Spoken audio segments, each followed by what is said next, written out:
गणेशोत्सवाला 6 वर्ष होत आहेत। आज तुम्ही इथं आलात, इथं डॉक्टर सावंत असतील तसंच सर्व जे त्यांची टीम आहे त्याच्या माध्यमातून अतिशय चांगला कार्यक्रम इथं घेतला जातो, शेतकऱ्यांसाठी, युवांसाठी, महिलांसाठी। आणि नेहमी इथे येऊन आम्हाला खूप मनापासून आनंद मिळतो। आणि आज सुद्धा इथं जर तुम्ही बघितलं तर खूप चांगला प्रतिसाद हा शेतकऱ्यांकडनं, युवांकडनं, महिलांकडनं मिळालेला आहे। आणि इथे येऊन युवांना संबोधित करताना खूप मनापासून आनंद होतो। वेगवेगळे आकर्षण या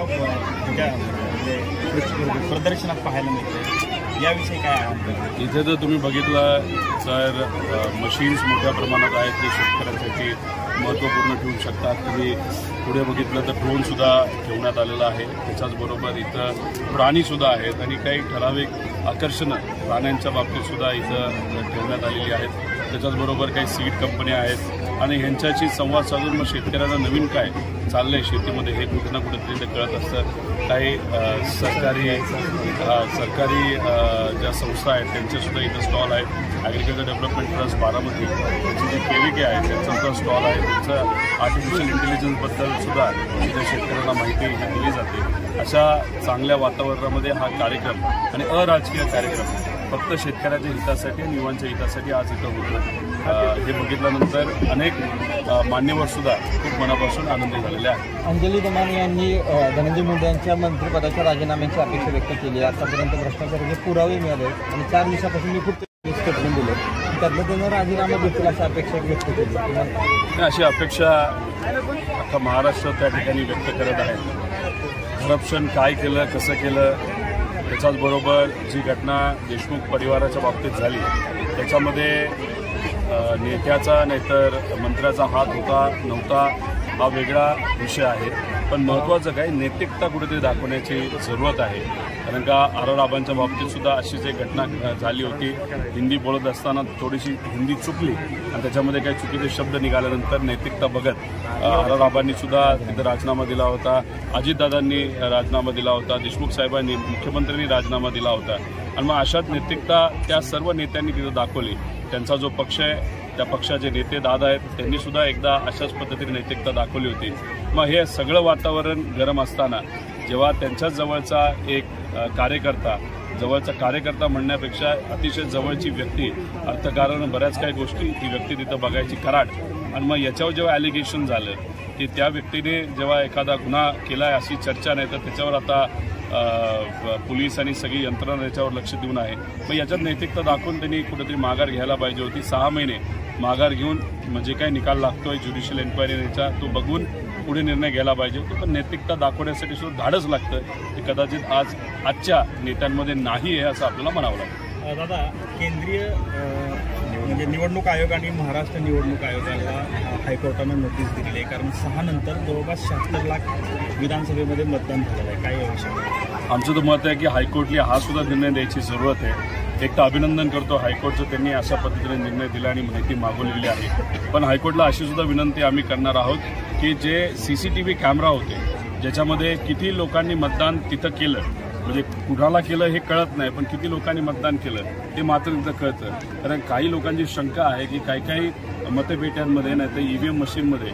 100 लोक गावची असतील तर 10-20 मतं ऑटोमॅटिकली मशीनकडनं एक प्री फिक्स प्रोग्राम तिथं केल्यामुळे तिथं मतदान झालं आहे। त्यामुळे CCTV कॅमेरासुद्धा बघण्याची जरूरत आहे। कारण का असं जर नाही झालं, जर ह्या शंका जर दूर नाही झाला तर लोकांचा लोकशाहीवरचा विश्वास बुडेल। पण हायकोर्टने हा निर्णय घेतला तर त्या निर्णयाच्या माध्यमातून जी काही माहिती पुढे येणार आहे त्यातून बऱ्याच काही गोष्टी सिद्ध होतील असं आम्हा सगळ्यांना वाटतं। दादा, बीड जिल्ह्यातील प्रशासकीय मान्यता मिळालेल्या कामांची चौकशी होणार आहे। 2 वर्षात नियोजन समितीनं मान्यता दिलेल्या कामांची ही चौकशी आहे आणि याच काळात धनंजय मुंडे हे पालकमंत्री। एक तर आपल्याला 5 वर्षामध्ये तिथं जी कामं झाली ती खरीच झाली आहेत का, कामं न होता बिलं निघाली आहेत का, नाहीतर या गावापासून त्या गावापर्यंत एक रोड दाखवला जातात त्यासाठी 5 कोटी रुपये मंजूर होतात आणि त्या गावापासून या गावापर्यंत 5 कोटी तिथं मंजूर होतात, 2 कोटी खर्च होतात, 8 कोटी बाहेर काढतात। असं बऱ्याच ठिकाणी झालेलं आहे।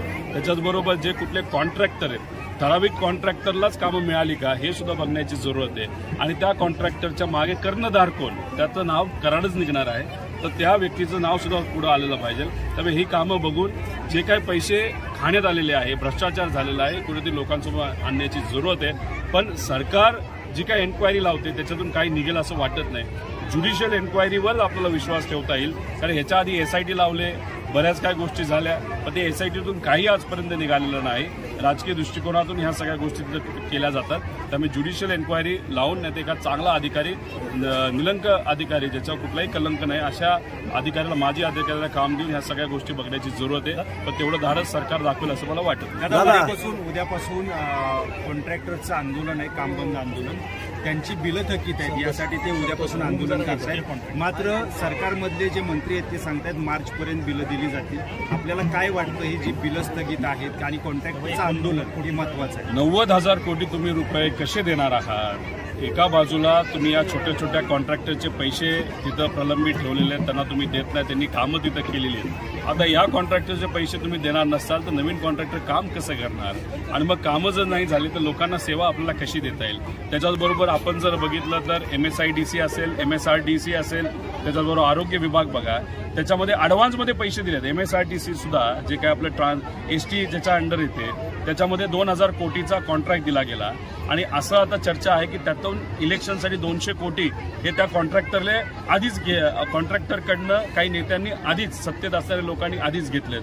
MSIDCकडनं 12,000 कोटी रुपयाचा अपव्यवहार तिथं झालेला आहे. MSIDC जे आहे त्याच्यातून सुद्धा 15,000 कोटी रुपये तिथं काढण्यात आलेले आहेत. या सगळ्या गोष्टी आम्ही तिथं लोकांना दाखवलेल्या आहेत, सरकारला दाखवलं, पण त्या बाबतीत काही झालं नाही. म्हणजे एका बाजूला तुम्ही मोठ्या मोठ्या कॉन्ट्रॅक्टरला जिवंत ठेवतात कारण ते तुम्हाला पैसा देतात आणि छोट्या कॉन्ट्रॅक्टरला मात्र तुम्ही मरायला सोडता. त्यामुळे हा जो काही तिथं आंदोलन ते करत आहेत त्याला पाठिंबा आम्ही सुद्धा देत आहोत. कारण का जर त्या कॉन्ट्रॅक्टरला पैसे नाही मिळाले तर त्यांच्या कामगारांना पैसे मिळणार नाही आणि हे सगळे कॉन्ट्रॅक्टर याच्यामध्ये आर्थिक दृष्टिकोनातून अडचणीत येऊन उद्या जाऊन याच्यातनं कुणी आत्महत्या केली नाही तर काय केलं त्याला पूर्णपणे सरकार जबाबदार असतं. लाडकी बहीण योजनेमुळेच हे सगळे काही थकलेत पैसे किंवा कॉन्ट्रॅक्टरचे असं? लाडकी बहीण योजनेमुळेच हे सगळं होतं असं आम्ही म्हणणार नाही, पण लाडकी बहीण योजनेला जेवढा पैसा हा दिला गेला तेवढा भ्रष्टाचार हा विविध डिपार्टमेंटच्या माध्यमातून आधीच्या सरकारने तिथं केलेला आहे. त्याच्यामध्ये तो आकडा 50 ते 60,000 कोटीवर जातो 2.5 वर्षामध्ये. त्या भ्रष्टाचार तो केल्यामुळे पैसा अशा पद्धतीने बाहेर काढल्यामुळे टेन्शन राहिलं नाही. सगळे डोळे झाकून आपल्याला मतदान करतील. पण लाडकी बहीण सुद्धा हुशार आहे, ती सुद्धा महाराष्ट्राची आहे, त्यांना सुद्धा माहिती आहे की काय आपल्या हिताचं आहे. त्यामुळे आज शेतकऱ्याचं दुर्लक्ष केलं जाते, आज तिथं युवांकडे दुर्लक्ष केलं जाते, शिक्षणाकडे दुर्लक्ष केलं जाते. रोज मर्डर होत आहेत, रोज रेप होत आहेत. अतिशय वाईट परिस्थिती आज कायदा व सुव्यवस्थेची आहे. पण सरकार आज धुंदीत आहे की लोकांनी एवढं चांगलं मतदान आपल्याला केले, कृपा EVM मशीनची. पण काही असलं तरी आम्ही लोकांचा आवाज म्हणून या अधिवेशनामध्ये, येणाऱ्या अधिवेशनामध्ये लढणार आहोत. दादा, राष्ट्रवादीचे दोन्ही गट एकत्र येण्याची चर्चा गेल्या अनेक दिवसापासून सुरू आहे, खरंच प्रक्रिया सुरू आहे? चर्चाच आहे म्हणून तर काही होत नाहीये ना. चर्चेवर आता किती चर्चा करायची, किती वेळ घालवायचा हे सुद्धा आपण सगळ्यांनी त्या ठिकाणी ठरवलं पाहिजे. भविष्यात येणार का एकत्र असं वाटतंय? भविष्यात एकत्र येऊ म्हणून? भविष्य मला तर काय सांगता येणार नाही, मी आजचं तुम्हाला सांगू शकतो. पण हे सरकार असंच 5 वर्ष राहिलं तर उद्या महाराष्ट्राचं भविष्य मात्र फार धोक्यात आहे, एवढंच या ठिकाणी सांगतो. दादा, एक प्रश्न, शैक्षणिक धोरण जे राबवते आता केंद्र सरकार, त्याबाबत पालक, विद्यार्थी आणि शिक्षकही अजूनही संभ्रमात आहेत. काय वाटतं आपल्याला? एक तर त्याच्यावर काम केलं गेलं नाही. अनेक वर्षांपूर्वी हे धोरण आणलं पण महाराष्ट्रात त्या बाबतीत कुठलीही चर्चा झाली नाही. आणि धोरण आणत असताना फक्त एका टिपिकल विचाराचा विचार केला जातो असं आम्हाला वाटतं. त्याच्यामध्ये सायंटिफिक विचार आणण्याची जरूरत आहे, त्याच्यामध्ये प्रॅक्टिकल एज्युकेशन आणण्याची जरूरत आहे. पण ह्या सगळ्या गोष्टी करत असताना जिल्हा परिषद शाळेमध्ये, त्या अनुदानित शाळेमध्ये जो काही गरिबाचा मुलगा मुलगी तिथे शिकते त्यांना ज्या पद्धतीने आपल्याला सुखसुविधा द्यायच्या त्या आपण दिल्या जात नाहीत. त्याच्याचबरोबर काही चांगल्या संस्था आहेत अजून अनुदानासाठी वाट बघत आहेत, त्यांना तिथे ताकद देण्याची जरूरत आहे. आज शिक्षक भरती रखडलेली आहे, जी झाली त्याच्यामध्ये सुद्धा अजून नियुक्त्या मिळालेल्या नाहीत. त्याच्याचबरोबर आज प्राध्यापक भरती रखडलेली आहे, त्याच्यावर लक्ष देण्याची जरूरत आहे. आज आपण जो काही पैसा शिक्षणावर खर्च करतो तो अख्ख्या देशात सगळ्यात कमी महाराष्ट्रामध्ये आहे आणि तो सुद्धा पगारावर होतो. मला असं वाटतं पगाराच्या पलीकडे जाऊन शैक्षणिक व्यवस्था चांगली करण्याची जरूरत आहे, आर्टिफिशियल इंटेलिजन्सची चर्चा करण्याची जरूरत आहे. पण हे सरकार त्या बाबतीत काय करेल असं वाटत नाही, कारण सरकारला असं वाटतंय की आता आम्ही सत्तेत आलोय, 5 वर्ष आम्हाला कुणी हलवू शकत नाही.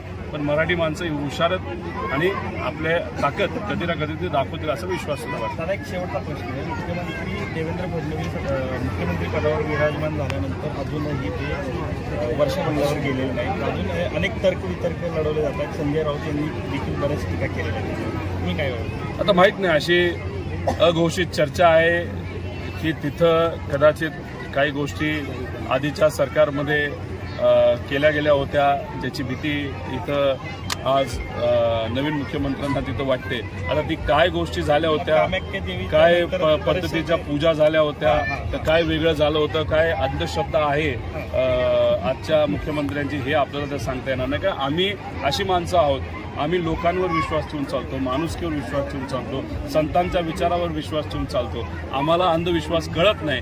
पण आज जे नेते आज सत्तेत आहेत महाराष्ट्रामध्ये, पुरोगामी महाराष्ट्राचे मुख्यमंत्री जर असा काही विचार करत असतील, जे करतात नाही करतात हे नाही सांगू शकत, पण जर करत असेल म्हणजे अतिशय दुर्दैवाची गोष्ट आहे. त्यामुळे हे सगळे तर्कवितर्क बाजूला जर आपल्याला ठेवायचे असेल तर उद्याच आजच्या मुख्यमंत्र्यांनी तिथं वर्षावर जाऊन राहण्याला सुरुवात केली पाहिजे. त्यातूनच सिद्ध होईल की पुरोगामी महाराष्ट्राचे ते मुख्यमंत्री आहेत. आणि जर ते तिथं गेले नाहीत तर वेगळे तर्कवितर्क हे वाढत जातील आणि 5 वर्षात इतके वाढतील की 5 वर्षानंतर त्यांना अडचण आल्याशिवाय राहणार.